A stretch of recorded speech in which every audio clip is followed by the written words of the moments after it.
Em xin chào anh chị ạ. Em làm video này để hướng dẫn anh chị cách đăng nhập vào quản trị trang web của mình. Thì đầu tiên để đăng nhập vào trang quản trị, anh chị viết ở cuối tên GUI tên miền là wp-admin.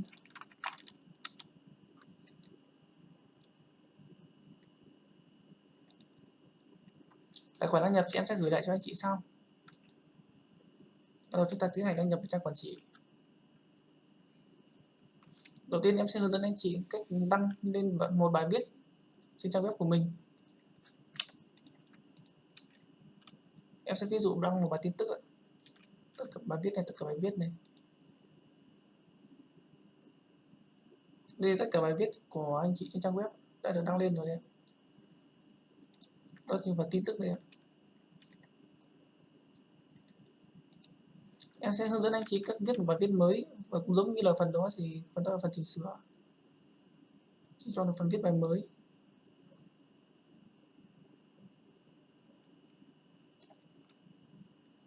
Và tiếp theo anh chị chọn là WP Factory.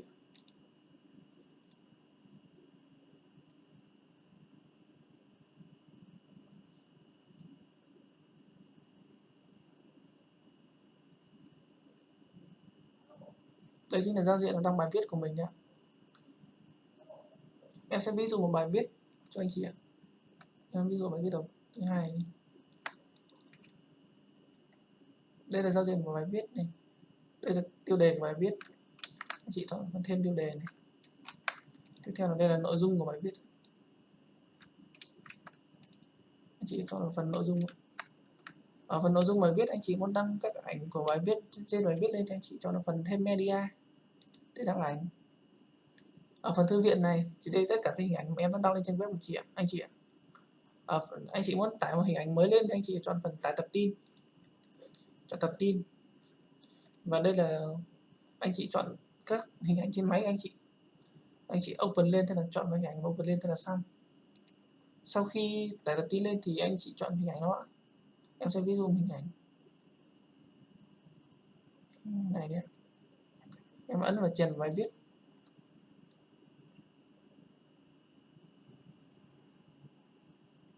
Hình ảnh của anh chị đều tải lên rồi. Sau đó em sẽ chỉnh sửa hình ảnh này cho nó kích thước đầy đủ và căn giữa cho nó đẹp hơn. Và em muốn cập nhật. Để đăng cấp sản phẩm, các bài viết này vào phần tin tức thì anh chị sẽ cho là phần chuyên mục, đó là phần chuyên mục tin tức. Và cuối cùng đó là đặt ảnh đại diện.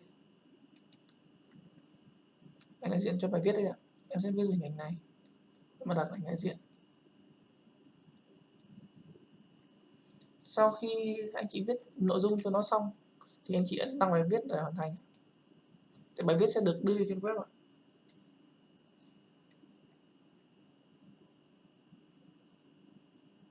Bài viết đã được đăng thành công rồi đấy. Em sẽ kiểm tra lại.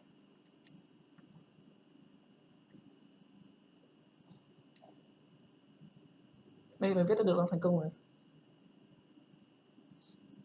Tiếp theo thì em sẽ hướng dẫn anh chị cách đăng một sản phẩm trên trang web của mình. Có phần tin tức. Phần tin tức đây thì tất cả bài viết này. Các bài viết này anh chị có thể đăng xong anh chị có thể chỉnh sửa bình thường. Anh chị chọn vào phần chỉnh sửa. Và tiếp tục vào phần Factory. Anh chị có thể thay đổi chỉnh sửa theo ý của mình.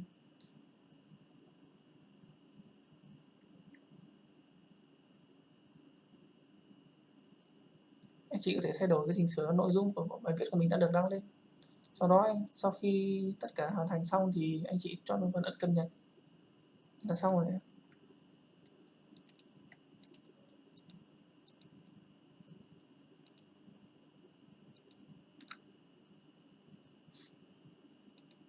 Tiếp theo thì em sẽ hướng dẫn anh chị cách đăng lên sản phẩm trên trang web của mình. Để đăng sản phẩm anh chị cho chọn phần sản phẩm này, tất cả sản phẩm này. Đây tất cả sản phẩm mà em đã đăng lên cho anh chị đấy ạ. Để thêm một sản phẩm mới thì anh chị có thể chọn vào phần sản phẩm mới. Hoặc anh chị có muốn chỉnh sửa thì chọn vào phần từng sản phẩm và chọn vào phần chỉnh sửa này. Em cho ví dụ phần thêm mới. Phần chỉnh sửa cũng tương tự như phần thêm mới thôi.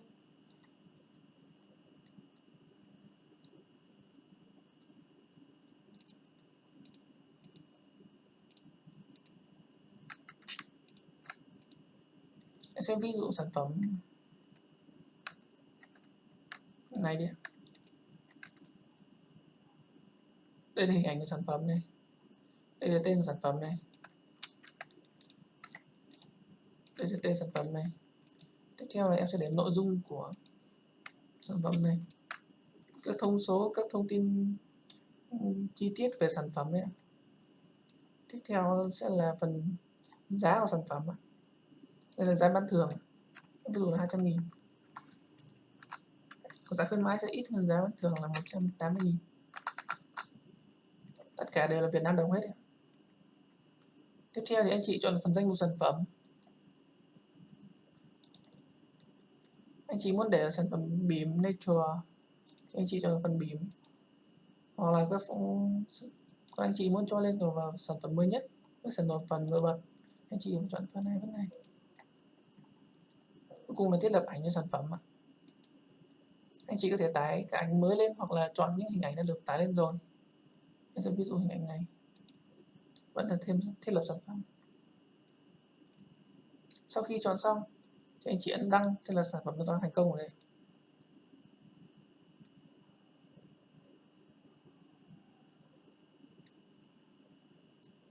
Sau khi đăng xong thì anh chị có thể chỉnh sửa lại những gì mà mình đã viết ở trên đây, và anh chị ấn cập nhật thì sản phẩm sẽ được thay đổi. Ngoài ra thì em sẽ hướng dẫn cho anh chị cách đăng một video lên trên trang web. Anh chị muốn đăng vào phần giới thiệu này đúng không? Sau đó thì anh chị ấn vào phần sửa trang này, hoặc là anh chị có thể ấn vào phần trang, tất cả các trang đây ạ.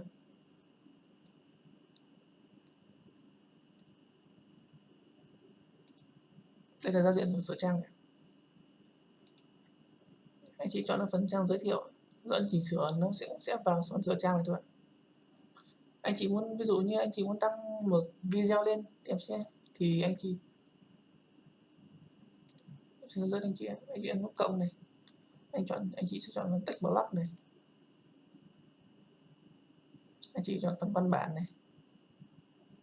Tiếp theo là anh chị vào YouTube.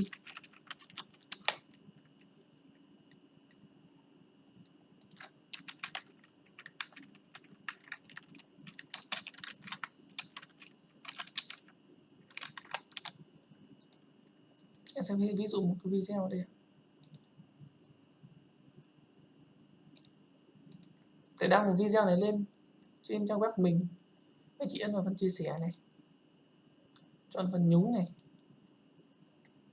và anh chị ấn vào phần sao chép tất cả lại, và anh chị chọn quay lại phần sửa trang, anh chị xóa hết ở đây đi, và tiếp tục là copy nó lại. Đây chính là phần này là phần chiều cao và kích thước của video đấy ạ. Em sẽ ví dụ em để 100% là kích thước của chiều ngang, và chiều cao em sẽ để 500,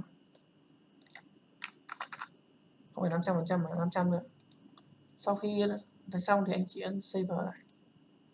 Đấy, thì video của mình đã được đăng lên thành công rồi đấy. Anh chị ấn cập nhật. Như vậy là xong rồi. Như vậy video của mình đã được đăng lên thành công. Bây giờ ta xem lại trang.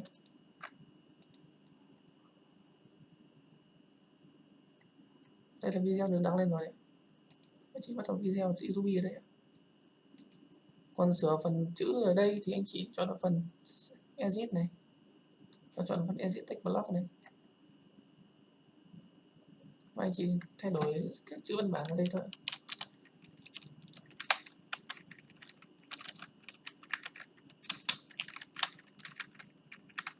Đó, anh chị save lại.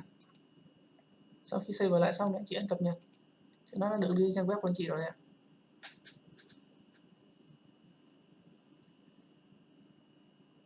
Còn anh chị muốn chỉnh sửa thêm phần nào nữa thì anh chị liên hệ lại với em, thì em sẽ làm một video hướng dẫn chi tiết cho phần đấy cho anh chị ạ.